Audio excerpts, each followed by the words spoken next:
Good afternoon, ladies and gentlemen. Bienvenue au séminaire en ligne du groupe de réflexion sur l'Afrique. This will be our, I guess, the fourth webinar the ASG has had. The second one we've been doing since the CIC acquired its, the CIC National Capital Branch, our mothership, acquired its own software, so we can take advantage of that, even though not all ASG members are CIC members. We do encourage you to think about that. Anyway, this week it's a subject that connected with a lot of things in headlines like Boko Haram, but it's really a more a different question, and it's really around Lake Tchad, which creates a problem for 4 of the countries around it, and I think we'll hear some interesting discussion around that. So just to introduce our 2 speakers, we have Guy Imega, who lives in Vancouver, was originally got to know the region and Niger as a U.S. Peace Corps worker, and got to know the region. I guess back in those days, they didn't have, the lake hadn't even started to shrink yet. He says it was the 8th biggest in the world. I don't know if that was while he was there, but anyway. In the follow-up period he became a consulting engineer in Vancouver, but he got very interested in the problems of Lake Tchad, and he did an e-book on one of the ethnic groups in the region, the Buduma, and he's also worked on making presentations to the Lake Tchad Basin Commission on possible means of addressing the shrinkage of Lake Tchad and the problems that creates. So then we will have as a discussant Kiari Liman Tingiri. Kiari est originaire du Niger. Il est un docteur en économie du développement de l'Université de Lorraine, et après différents travaux avec l'UNICEF, avec le PNUD, dont le coordinateur résident des Nations Unies en Guinée équatoriale et en Guyane, il est devenu un consultant basé ici dans la région de la capitale nationale. Alors, the process will be that Guy will talk for about 15 minutes, and he has a presentation that he'll be sharing on the share screen function, which hopefully will work properly. And then Kiari will take over and discuss, and he also has some slides that he will use to illustrate or orient his presentation. And then we will have a series of, we'll take Q's and A's, and you can use the Q&A function at the bottom of your screen to do that, and then we will take the questions as they come in.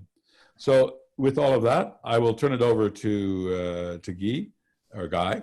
Guy is the right one. Guy, okay, that's good. I have a friend who actually was an Anglophone from Vancouver. His name was Guy, but when he became very Francophile when he was in Ottawa, and we used to call him Guy Star Guy, like as a combined software name. But anyway, so Guy, over to you.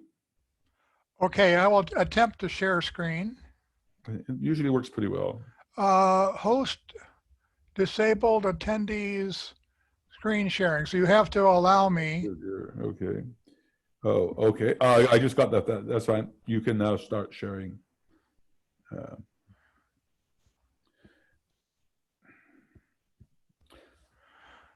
Okay. Can you see? I can see, so I suspect the others can too. Can you see the slide? Yep. With the animation in the center? Yep. All right. I will just begin, and hopefully we'll go smoothly here. I should start by saying that this is about remediation of Lake Tchad, and it's interesting to note that it's one of the very few large bodies of water that has dried up that can be remediated. The Aral Sea and other places in the world which have dried out have no source of water to do this, but Lake Tchad does. So I will proceed with that function. And to give a little bit of background, I was invited to make this presentation. This is a modification of it, an update to the Lac Tchad conference in Abuja in 2018 and it was sponsored by the Lac Tchad Basin Commission. So I should begin by pointing out that Lac Tchad, can you see my cursor? Yep. Lac Tchad is sort of in the center of Africa in the Sahel, and it is in a region which is drying up rapidly. And you can see this map showing the reduction in cereal productivity projected into the future. This map was projected for 2050, which would show that most of Niger has dramatically reduced cereal productivity, which means that's a measure for being able to grow food crops. So we're talking about Lac Tchad in Africa, in the Sahel, just south of the Sahara Desert. And here we have a map of Lac Tchad, which shows the green areas which are damp but not really open water, and a few areas with open water. All of this used to be completely flooded. I was posted to Ngigmi in Niger, and so the lake at that time extended all the way to Ngigmi. So it was much larger than even the green area that is shown on this map. And Lac Tchad is bordered by Niger, Nigeria, the Cameroon, and Chad. And so 4 nations are directly in the Lac Tchad Basin and have an interest in the lake. The Lac Tchad Basin Commission, though, has many other nations involved which are peripheral to the Lac Tchad Basin. Here you see some satellite images of what's happened to Lac Tchad. In '73, it was still moderately full. And by the time it reached 2001, there was just a puddle left in the bottom with some open water here a little bit. But there's been a dramatic reduction in these satellite images of Lac Tchad. And here is what it looks like. On the left is the lake from Ngigmi in Niger when I was there in 1967. And now this is how Lac Tchad looks without its water. So this is a dramatic loss of water from what was once the 8th largest lake in the world, the size of Lake Erie, and now is dramatically reduced. In 2011, the Lac Tchad Basin Commission commissioned a study of remediation of Lac Tchad. IBWT in English stands for Interbasin Water Transfer. The idea being to transfer water from the Congo River Basin to the Lac Tchad Basin. This very ambitious idea, but it was studied in 2011. And in order to do that, there is a region of the Ubangi River, which is the border between the Democratic Republic of Congo and the Central African Republic. That upper reach of the Ubangi is closest to Lac Tchad. And they propose building a dam across the river and flooding 200 kilometers of the Ubangi River to create a power source to pump water to Lac Tchad. So this would be a 360 megawatt hydroelectric dam, and it would flood 200 kilometers of the river, blocking river traffic and flooding all the villages on either side of the river for 200 kilometers, eliminating those villages. The estimated cost at the time of 2011 was $2.7 billion to build a dam across the Ubangi River. Our group, the Solar Option Group proposed an alternative power source to pump water from the Ubangi to Lake Tchad. We call it the solar option. Solar is now lower cost than a dam, much lower cost, because the price of solar energy has dramatically fallen. And solar energy now is very much less expensive than hydroelectric for many sites. And so the equivalent of the dam in megawatts is now $135 million rather than $2.7 billion for the dam.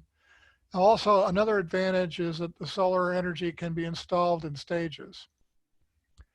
There is a problem with solar energy, of course, which is that it doesn't produce power at night. And large-scale, grid-scale batteries are being developed that allow power to be delivered day and night.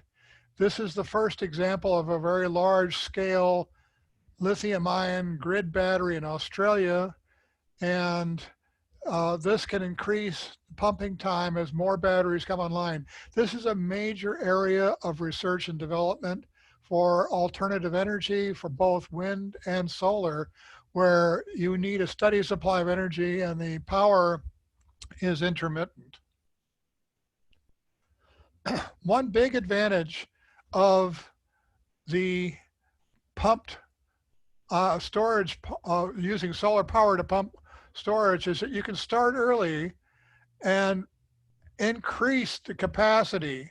So we're only going to pump a short distance, which is not so short, it's over 100 kilometers, but then this is the interbasin crest, and the water can flow by gravity down through Chad, past Anjamena, into Lake Tchad. So all the blue area here is gravity flow, and the red area is pumping. So the Ubangi River would be pumped at this point, and then the water would flow to Lake Tchad.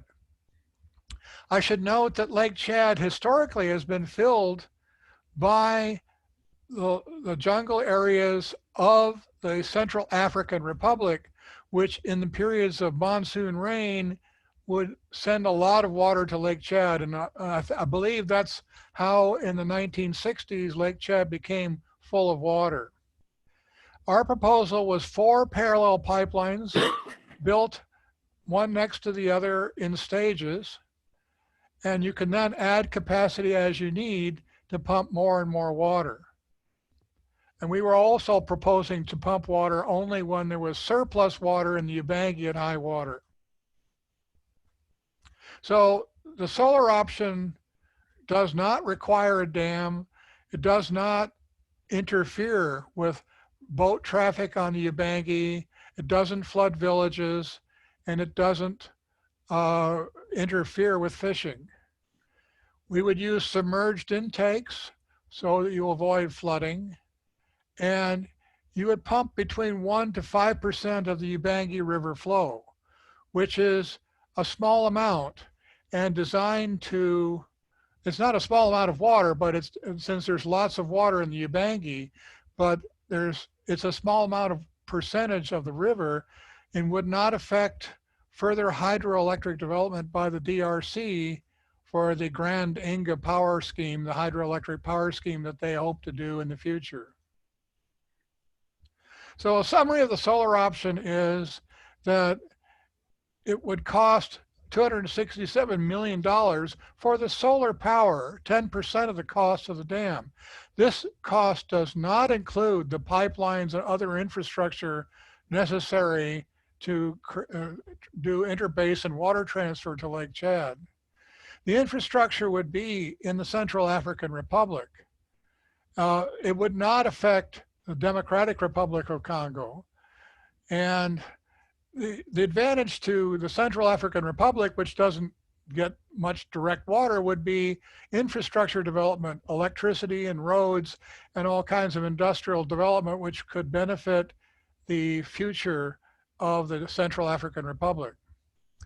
And we predict that Lake Tchad would increase 3,000 square kilometers in 1 year of pumping. Now, that's only a small percentage of the of the lake area when it was really full in the 1960s, but that's just for 1 year of pumping. And gradually the lake will fill up. It would probably take 15 or 20 years to really fill the lake, but in the meantime, there would be a supply of water used for agriculture in the Lake Tchad basin. The big benefit for water, using water, is to renew the Lake Tchad ecosystem, but the biggest benefit is food security. Agriculture requires water, and if you have enough water, you can develop agriculture. Lake Tchad basin with soil improvements could be a hugely productive agricultural region in Africa. It could feed much of sub-Saharan Africa. In addition, there would be infrastructure improvements, roads and electricity. And one of the big benefits hoped for, not guaranteed, would be to counteract civil unrest, Boko Haram, for example. If there was general economic prosperity, there would be less likelihood of civil unrest. I'm going to play for you now a 2-minute video showing the solar option concept. Africa had a blue-green wonder in the desert. For thousands of years, vast waters of Lake Tchad gave life to the heart of the Sahel. Is there sound for this, Guy? Oh, there should be. Just a moment. Maybe I'll stop it and go back. I'm going to stop screen. I perhaps didn't do it right. I'm going to stop screen sharing and then start it again. So if I... Well, you stopped it, so now you can start it again. Yeah, I'm going to try to do that with PowerPoint, and I need to share computer sound. I forgot to check the box to share computer sound. Sorry about that. Now I'm going to try to start it again. Africa had a blue-green wonder in the desert. For thousands of years, the vast waters of Lake Tchad gave life to the heart of the Sahel. Today, it's almost vanished. Drought, irrigation, and climate change have reduced Lake Tchad by more than 90%, creating an environmental and human disaster of unprecedented scope and severity.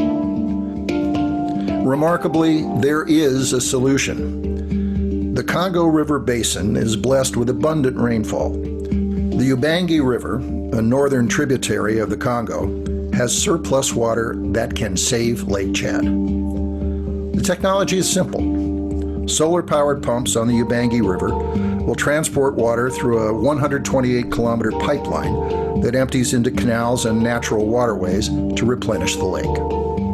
The project is feasible because of decreasing costs of solar power. In fact, the solar option is significantly more cost-effective than any other remedy. Initially, the system will operate only during daylight hours. Eventually, grid-scale energy storage will support 24-hour pumping, as well as supplying electricity to local villages and energy for agriculture. The solar option provides both technical and social benefits. The technical benefits include no river flooding, a scalable project built in stages, new electric power grid, and greater cost efficiency. The social benefits include renewal of the Lake Tchad ecosystem, water for agriculture, renewed fisheries, local employment, economic opportunities, potential to counteract civil unrest, and increased food security. The solar option offers a unique opportunity to renew Lake Tchad, and in so doing, better the lives of millions of people.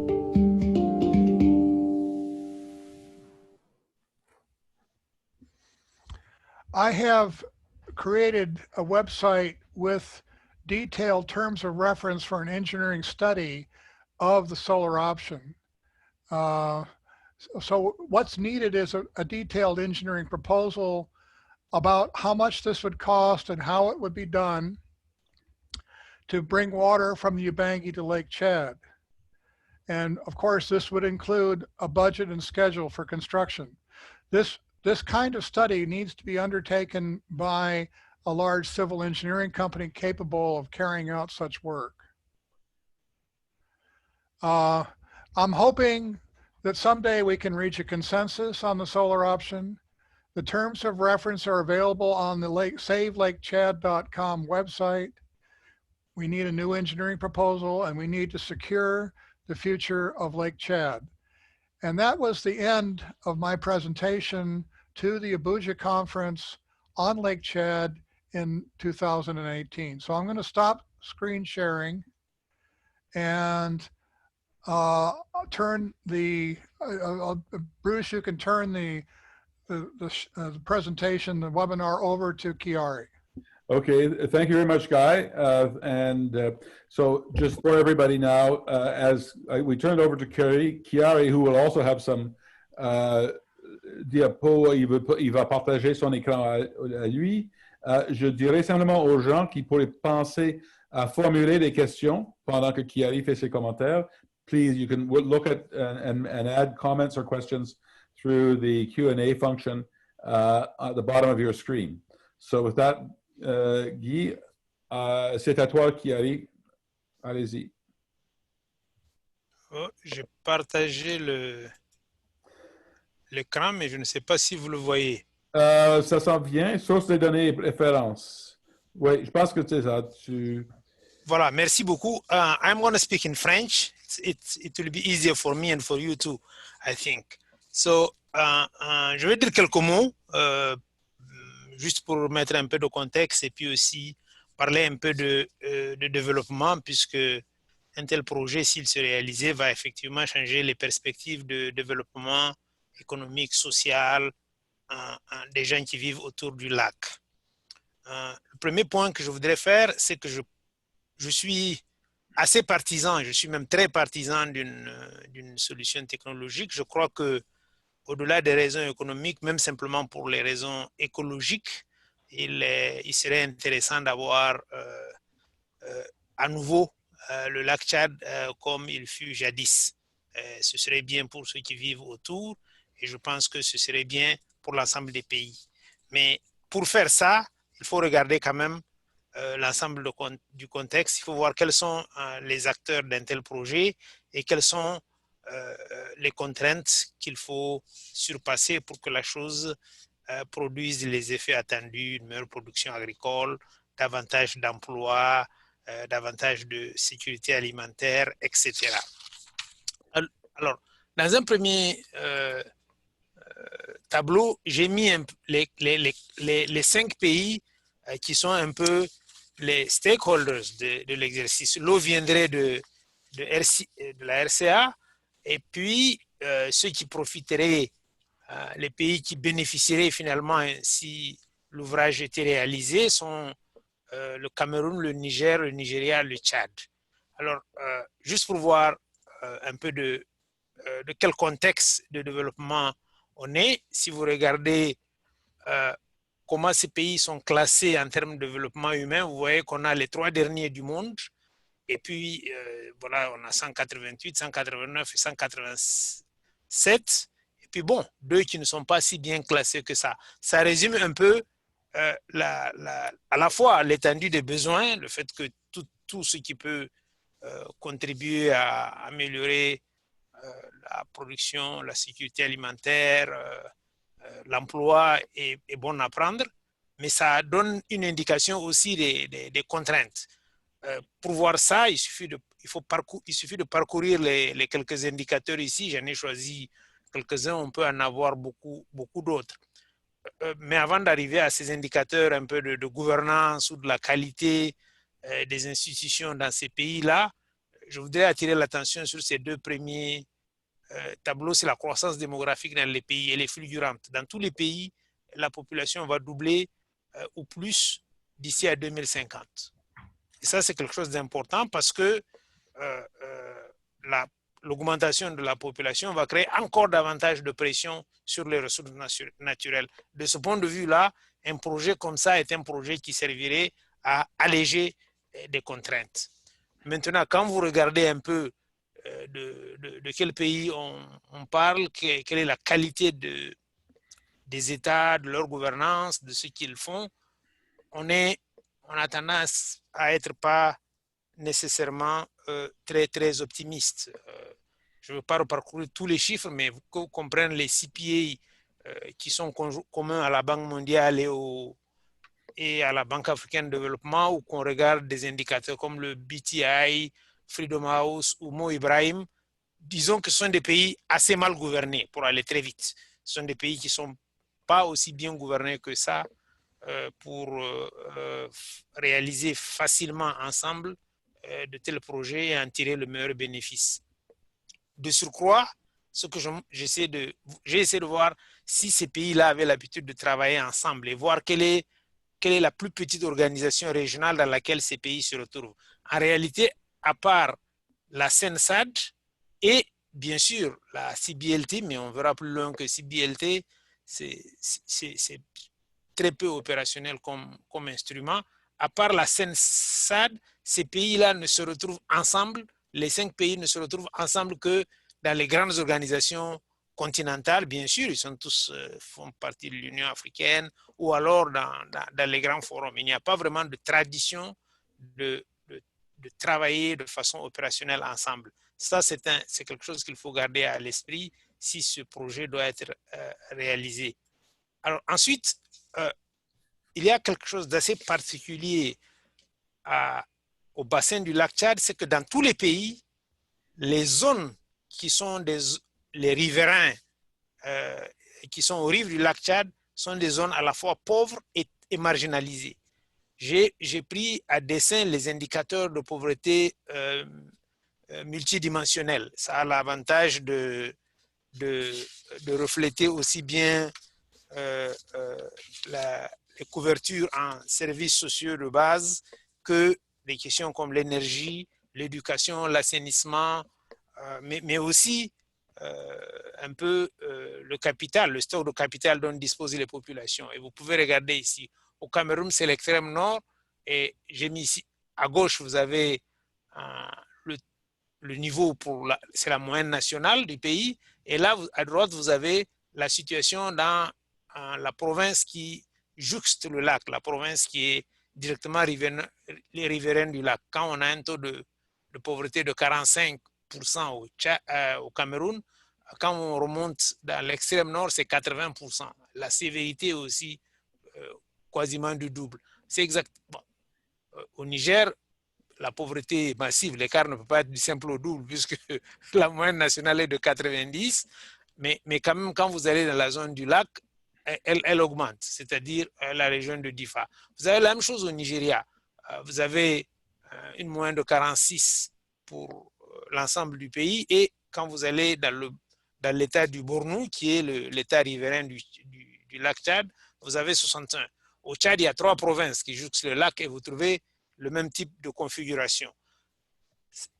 Ça, ce n'est pas anodin parce que ces indicateurs-là, non seulement montrent la pauvreté, mais ça montre aussi et peut-être surtout l'absence des États dans ces régions-là. C'est des États vraiment marginalisés. Il n'y a pas beaucoup d'écoles, il n'y a pas beaucoup de services de santé, il n'y a presque pas d'infrastructures d'assainissement. Donc, le potentiel que le remplissage du lac Tchad va créer, il va falloir créer d'autres infrastructures additionnelles pour pouvoir réellement actualiser ce potentiel. Alors bon, j'ai repris ici des choses assez classiques que tout celui qui s'intéresse à ces questions-là trouvera dans la littérature.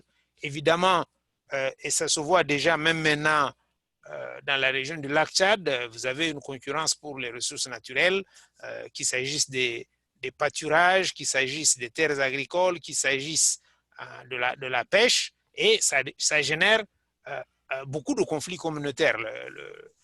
Dans les médias, on parle surtout de Boko Haram, mais à l'intérieur du cadre créé par Boko Haram, et même avant Boko Haram, il y a aussi des conflits communautaires qui sont très directement liés au fait que les ressources deviennent rares et que les communautés se disputent ces ressources-là. La deuxième chose, c'est que c'est des zones, comme je l'ai dit, insuffisamment étatisées et le contrôle des frontières n'est pas ce qu'il y a de mieux. Ce qui fait que s'il y a une exploitation, elle doit être conjointe. C'est assez difficile de considérer que chacun pourrait tirer le meilleur bénéfice pour lui-même et que la somme des bénéfices serait supérieure aux pertes. C'est pareil, hein, il n'y a pas vraiment de vrai mécanisme de résolution de conflit. Il n'y a rien vraiment de convaincant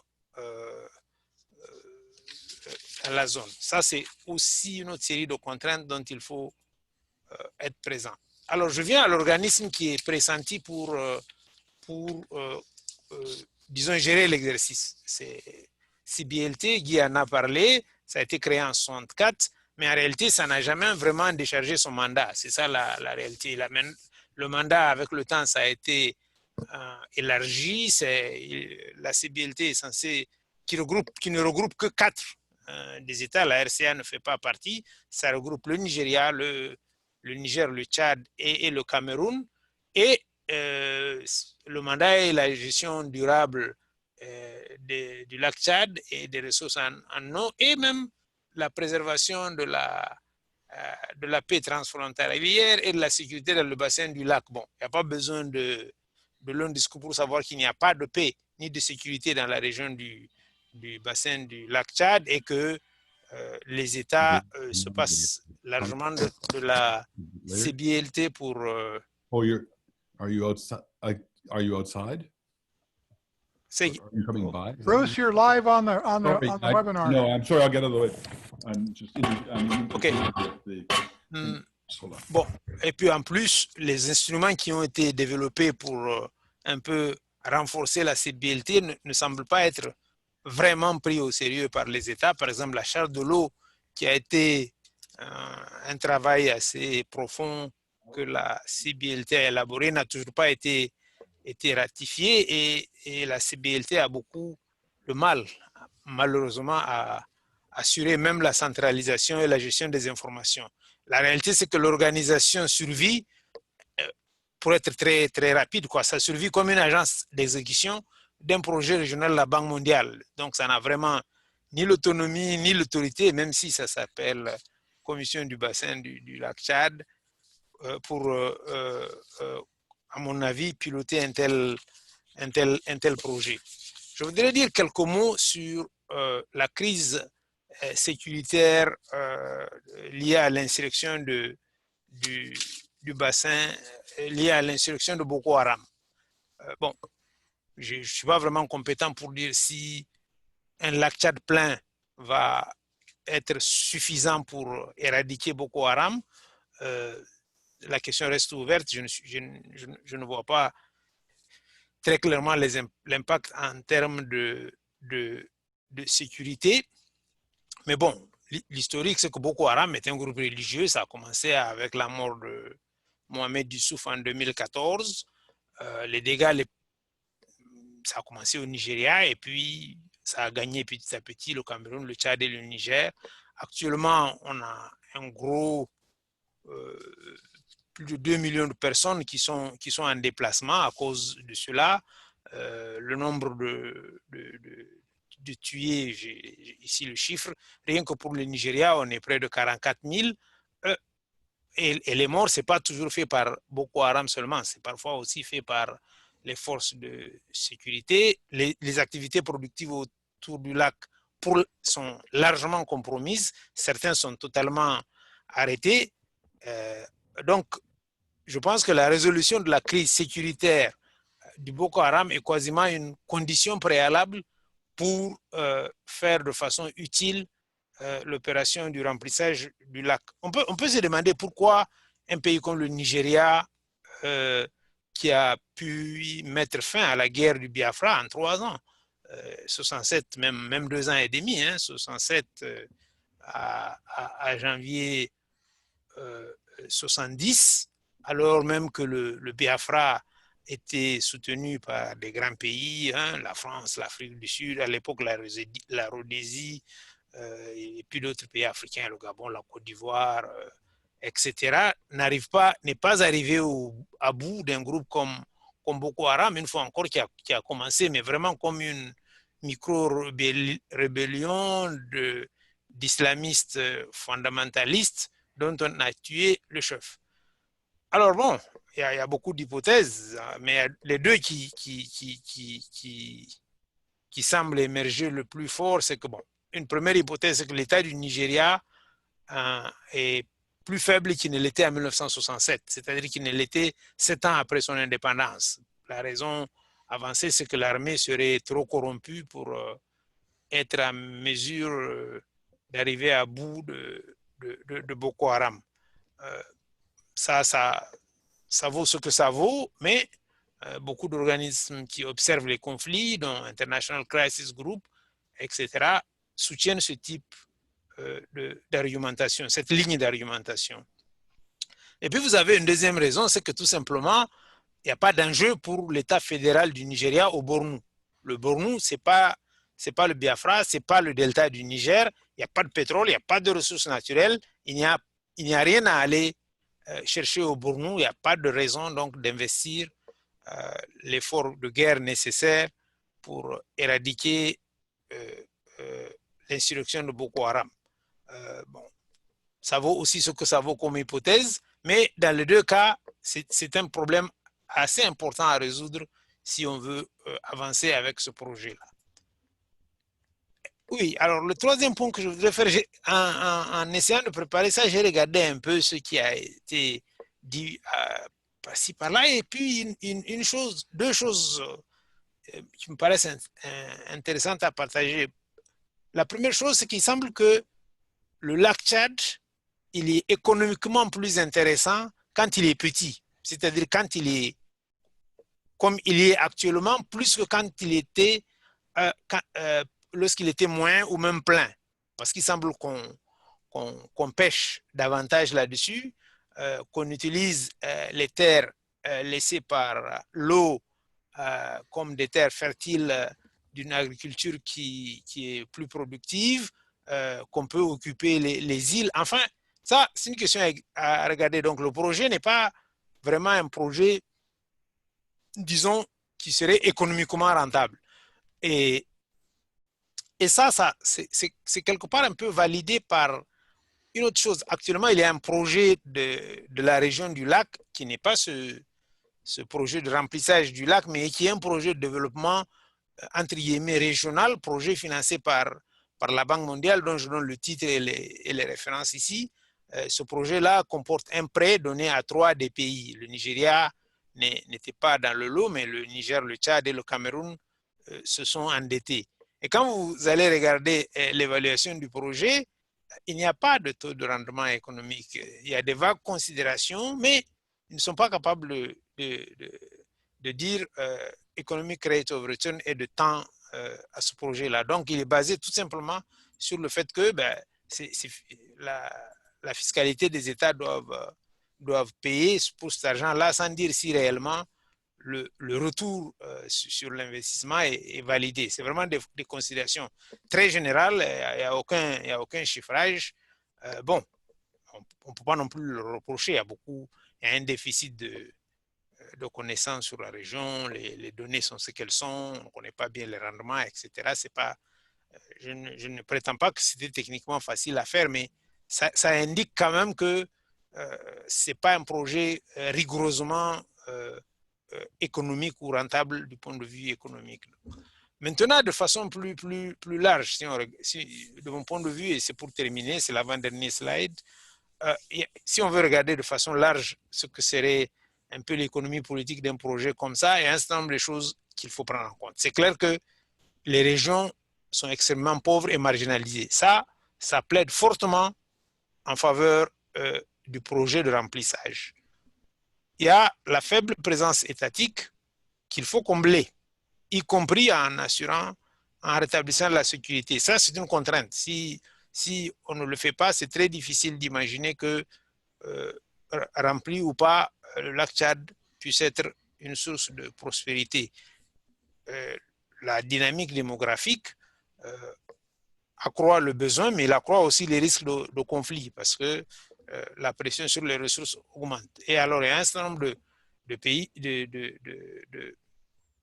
d'autres points que j'ai relevés. Il y a par exemple le fait que le partage de l'effort de guerre et du coût de la paix n'est pas très clair. Le gros a été supporté par le Tchad, qui est loin d'être le plus gros ni le plus puissant des pays, c'est eux qui ont l'armée la meilleure, c'est les Tchadiens qui vont parfois, y compris jusque dans le Nigeria ou le Niger, pour chasser Boko Haram. C'est pareil qu'il n'y a pas vraiment de mécanisme pour régler les conflits communautaires. Et les conflits communautaires sont fréquents.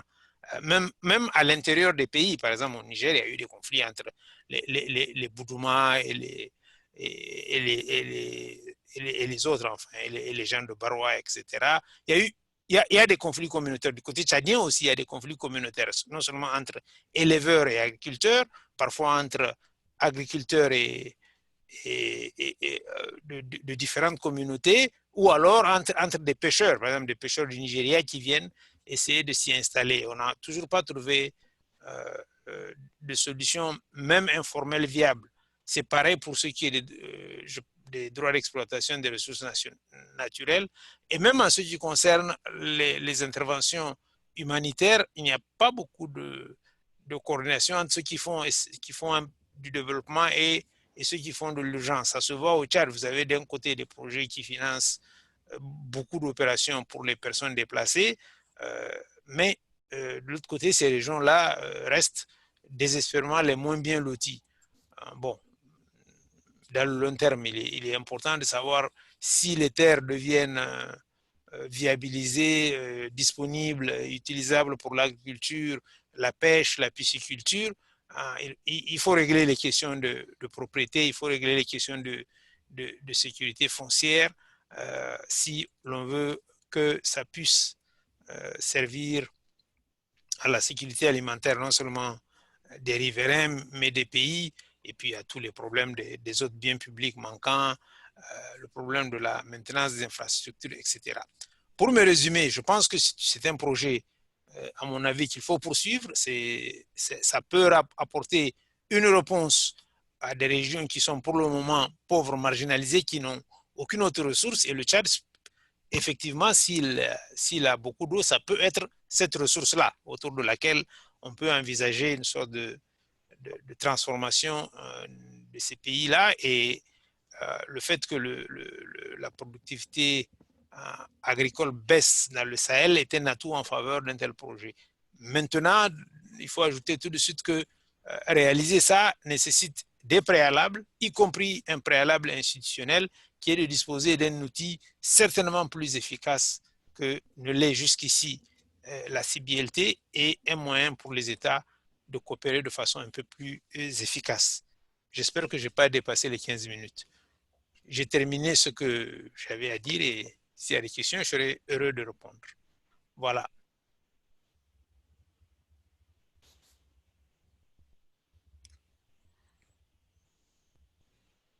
Stop screen sharing. OK. Okay. Okay. We still see your computer. Okay. Okay, we have a number of questions. How do I stop the?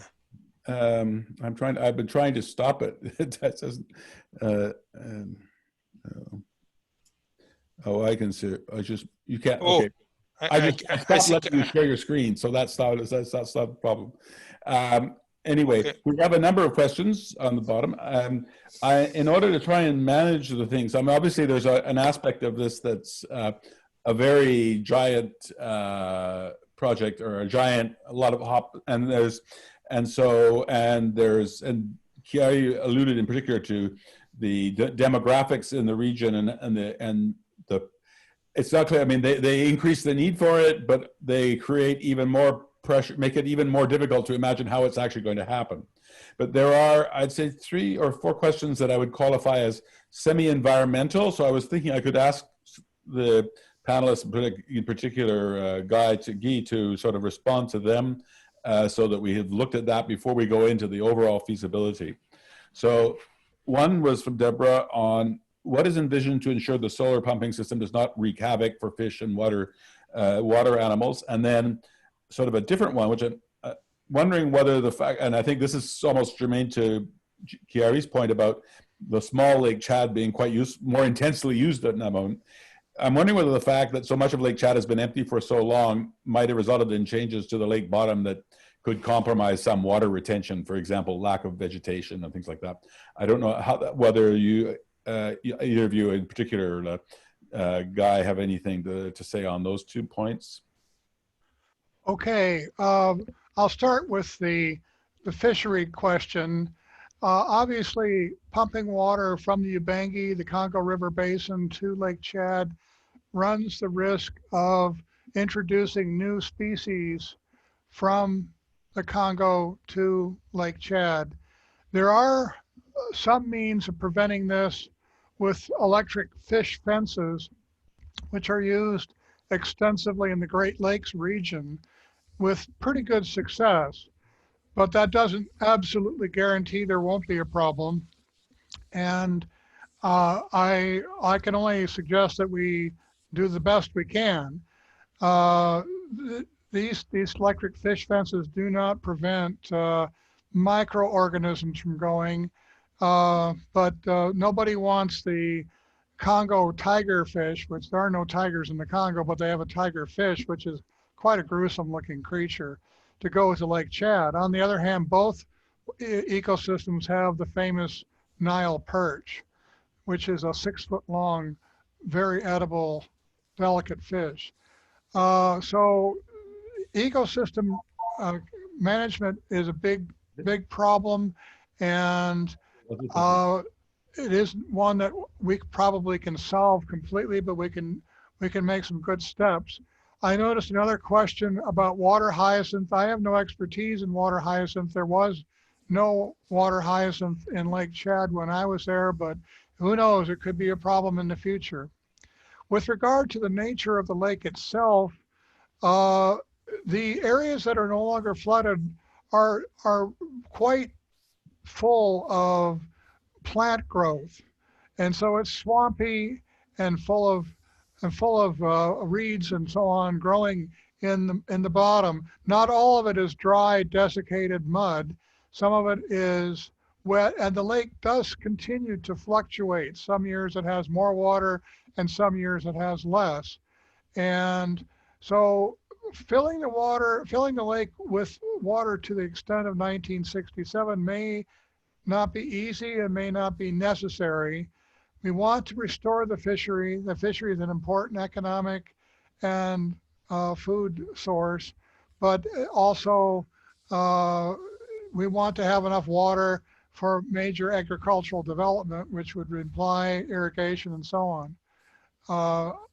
Bruce, remind me if I've wandered off topic, if I've missed something. No, I think I actually now wanted to ask a question that's going to bridge from Chiari's demographic comment.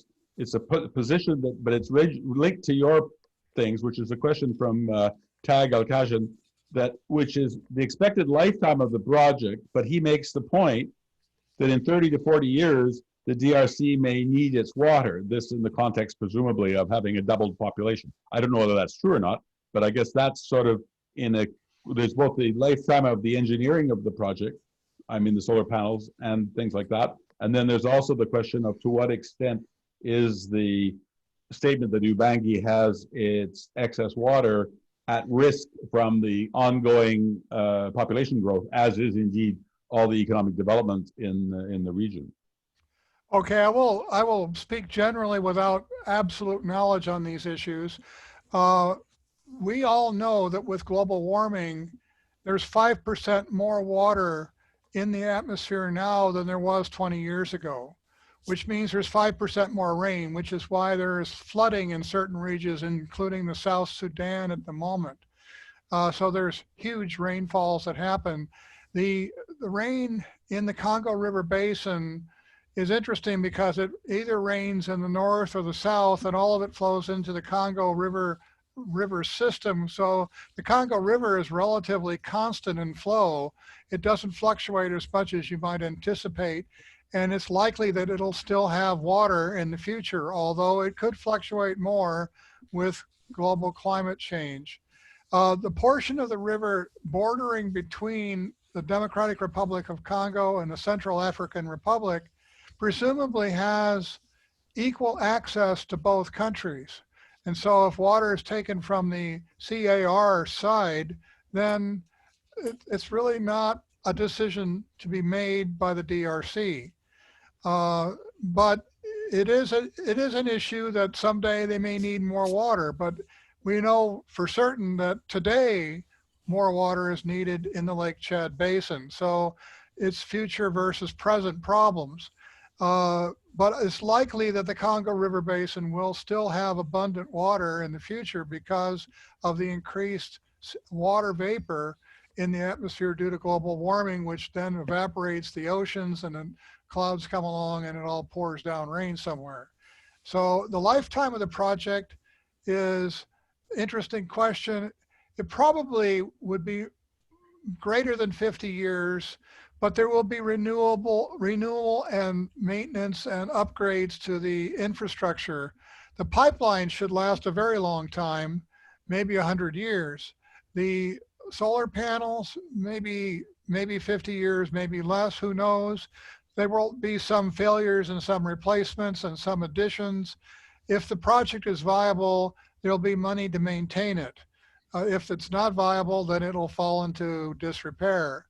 One major question that I don't have an answer to is if there are bad actors, say Boko Haram, who want to disrupt the whole system and blow up the pipeline or the solar panels, then that's not a good thing. And I don't have a clean answer to that, but it's a relatively small infrastructure compared to the water flow in natural channels and canals, which is just passive water flow. So that's not easy to destroy.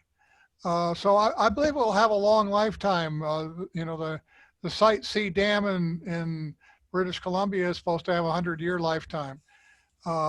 Again, Bruce, remind me of questions I need to answer. No, the next question I want, I mean, we've now done I think most of we now have some sort of okay, who's going to pay for this? Who's looked at this? What's the reality? So I'll just go through the questions.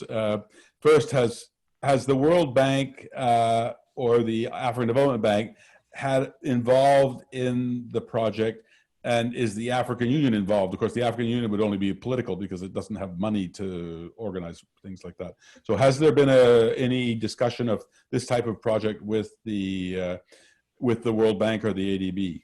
Not to my knowledge with the World Bank. The confusing issue with regard to financing the project is the intrusion of China, in particular a company called Power China, as part of their Belt and Road Initiative into Africa to increase trade.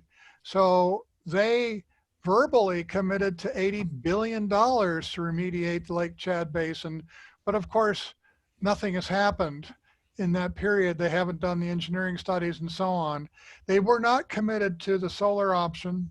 They were looking at another option, which was called Transaqua from Bonifica, which is an Italian mega company, large scale construction company.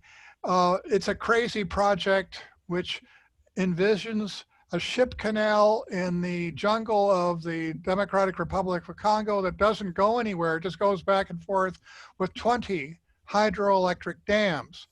And it's to me, it's completely nuts. But you know, they had political power they'd gone to China and done a deal with China, but nothing has happened with China. China has signed an MOU with the Lake Tchad Basin Commission for remediation of Lake Tchad. I don't know how real this is and how the politics have changed.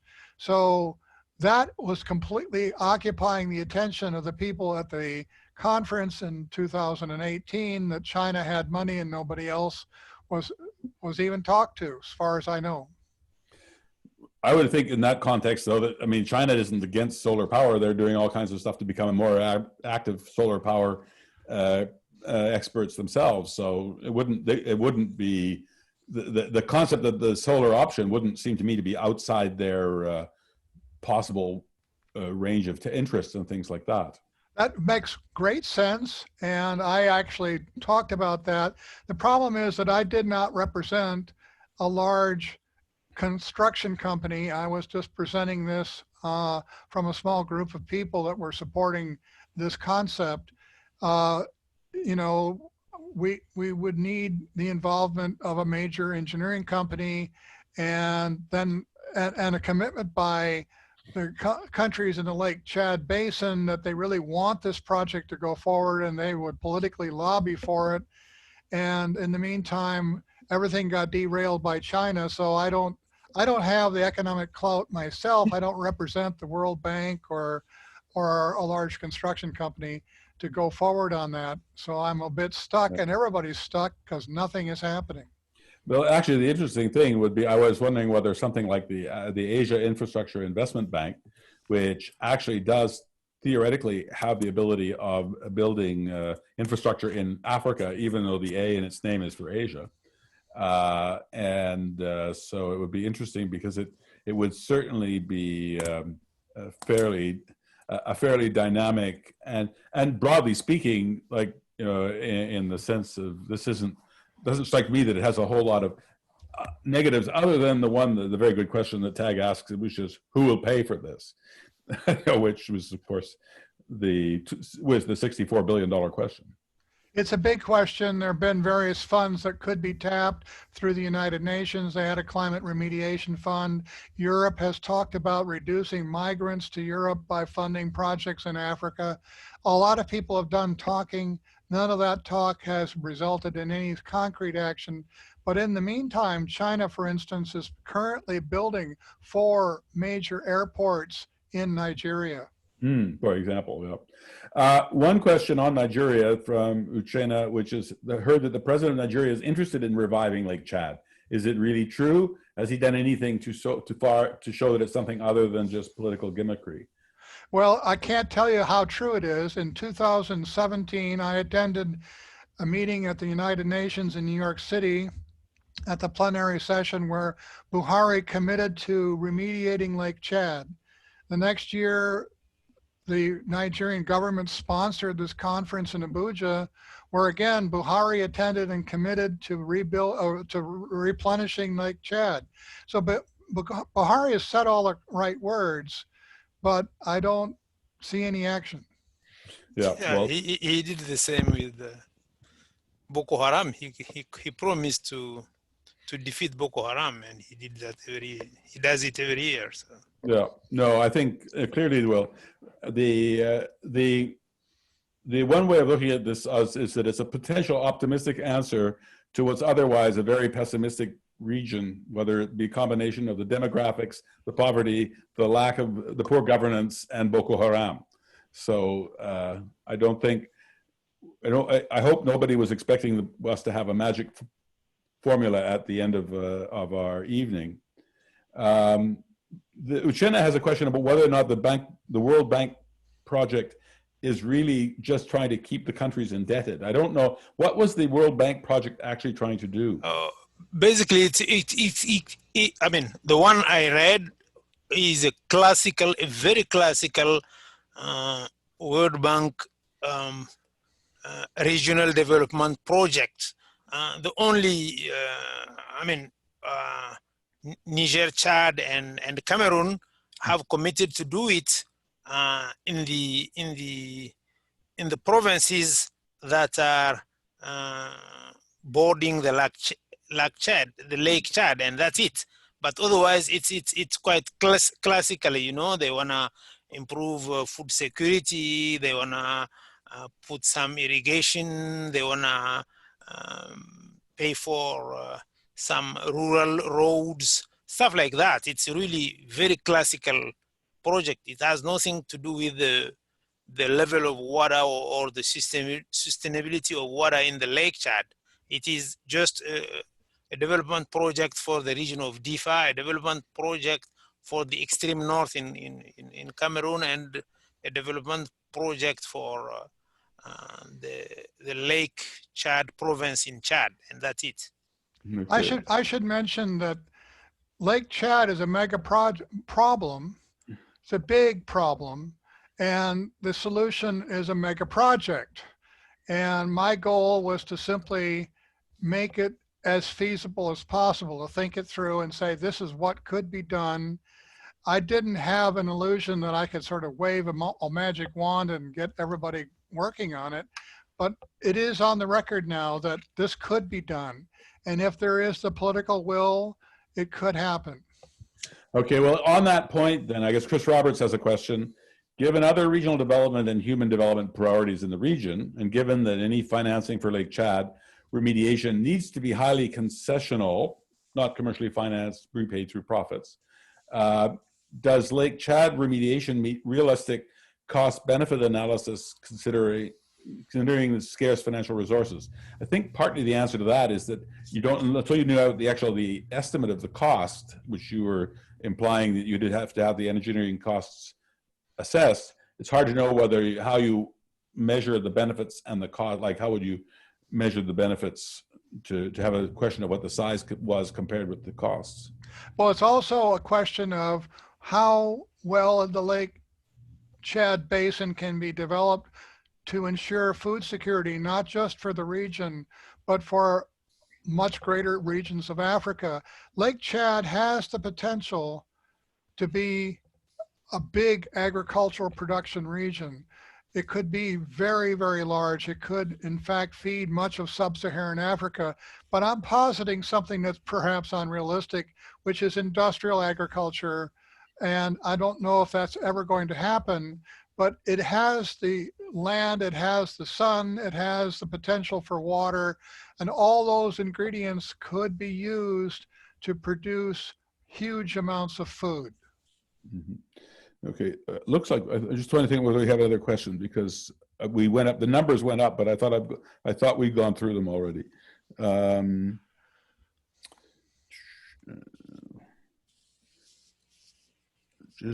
don't see any questions that we, well, Jeff Fine, who's actually had to leave, but more generally, has the solar option been considered by any development finance body like the World Bank? No, not to my knowledge. What about the question of public-private financing through some sort of consortium or holding company of the 5 countries? Not to my knowledge. We would have to go through perhaps the Lake Chad Basin Commission, but the issue of China and the memorandum of understanding with China needs to be resolved. What about charities?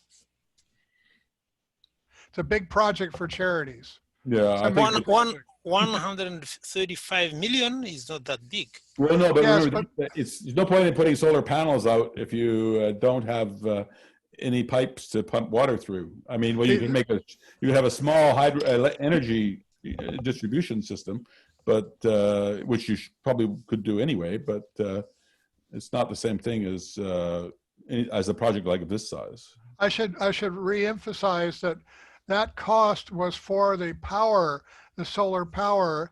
It did not encompass the entire cost of the project for the pipelines and canals. Yeah, no, I think that's the basic point. And I mean, economic development for poor African countries is expensive. I mean, so I think we have all the questions, unless anybody still attending. We've still got 16 people. And if you need more questions, if not, if you want, I mean, you sort of may have do either of you want to sort of end up with some general comments? Just.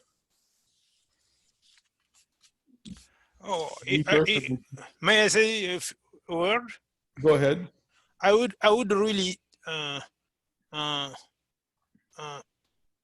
I would pursue the project on the basis of on the ecological basis for nature, to save the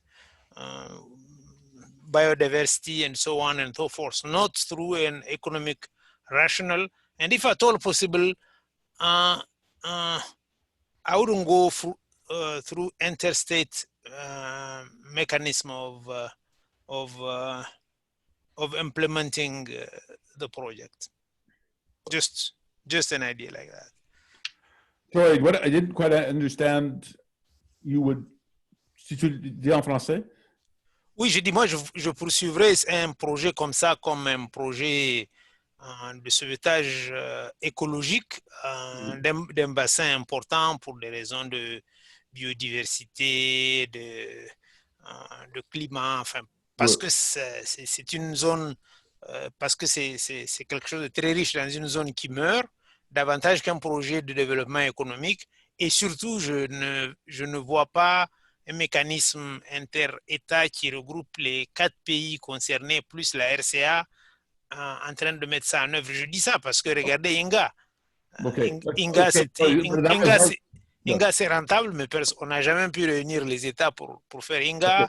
Le Kandaji, si vous connaissez au Niger, ça fait 30 ans qu'on en parle et on n'a toujours pas la moindre goutte d'eau dans Kandaji. Donc, on n'est pas très bon dans la région pour faire collectivement ce genre d'opération. But then, if I understand correctly, Chiari, because I don't want to misquote you, but I mean, you're sort of saying you go ahead with the project, except for you to justify the project on the biodiversity and the environmental grounds, but that's justifying it, but it isn't paying for it, right? The point is that we don't have a biodiversity budget in of those dimensions, to put it mildly. So if you don't find somebody to take on the challenge, squeeze China out of the way or persuade China that they should take this route, it's pretty hard to see what the answer is. But that's true of most development issues in Africa.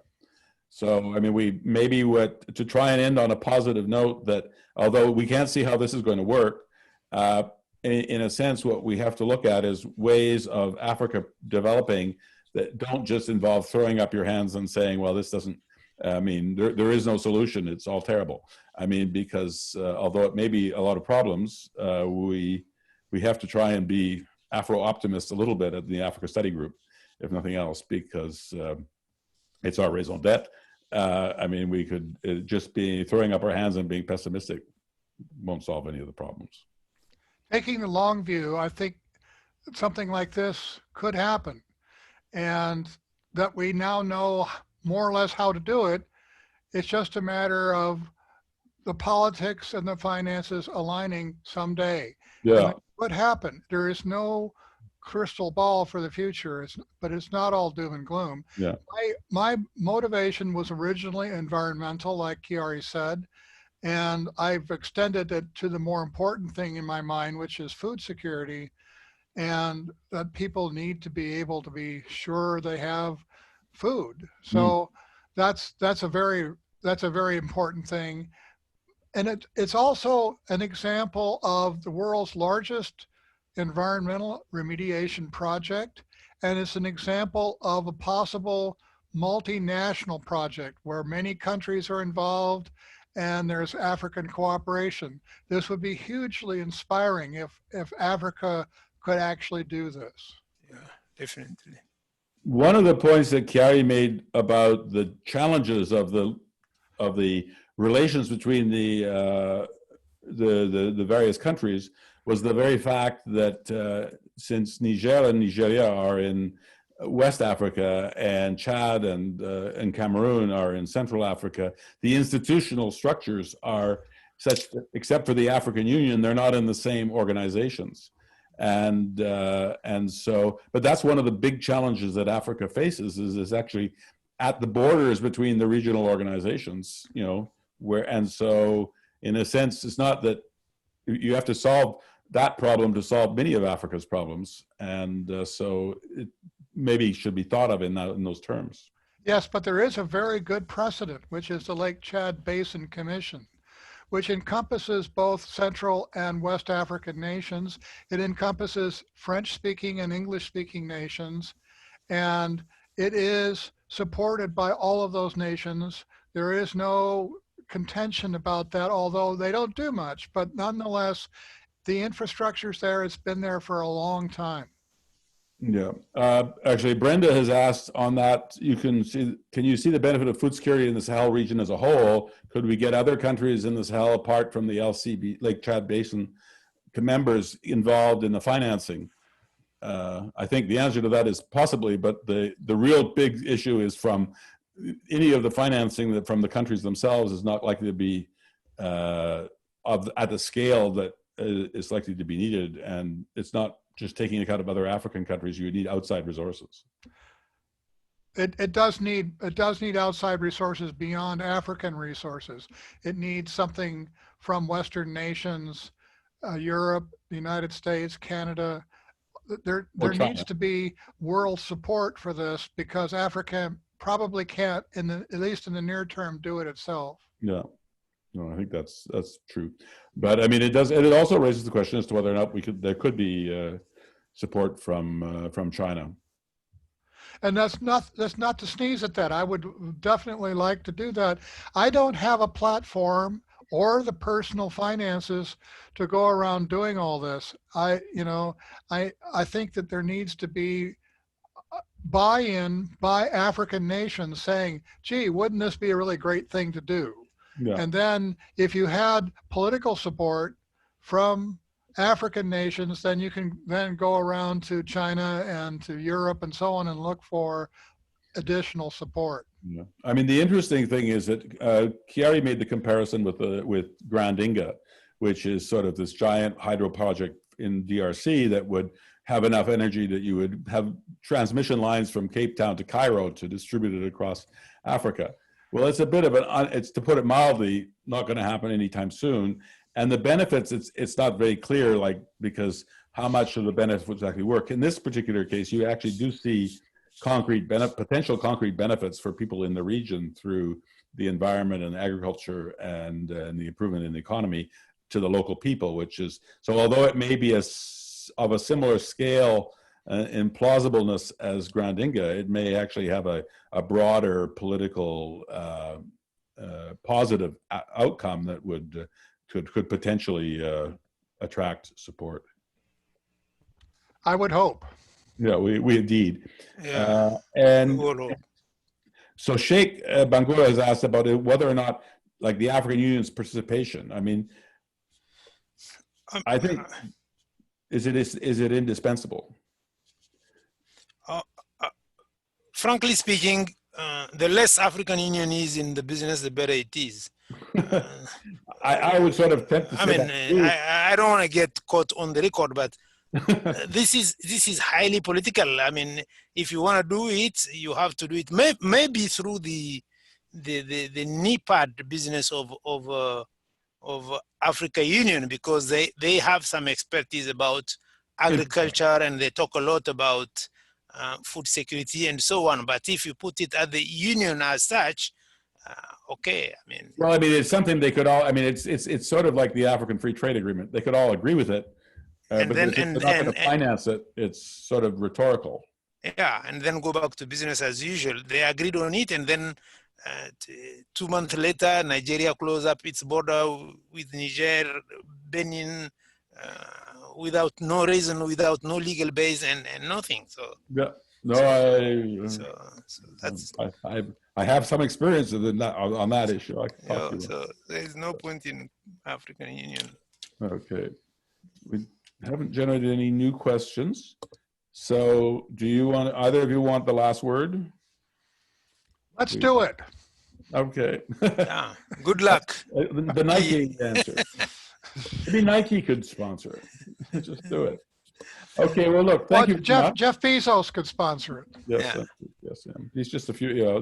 You should just drive down to Seattle check them out. The border is closed. The border is closed. All right. Well, look. Thank you very much. Merci beaucoup, Chiari. Merci. Thank you also à tous ceux qui ont assisté. Et quand même pas mal qui restent même jusqu'ici. On a parlé. I'm supposed to be reminded of talking about something. Oh, I should mention, yes, just for those who are still here, but we'll be sending out a notice shortly. Our next seminar will be on Sudan, our webinar will be on Sudan. It will be on the 24th, a Saturday, and we'll be sending out a notice about it by later this week. But since we're far in advance, I hadn't actually worried about actually dropping the notice. I alluded to it in the written notice already. But thank you, Marcia, for reminding me always need to keep reminding our customers of when our next events are. So thanks very much, and I wish everybody a good evening and a good run up to Thanksgiving. And good afternoon from sunny Vancouver. Yes, I know. I heard about your weather. Merci, bonne soirée.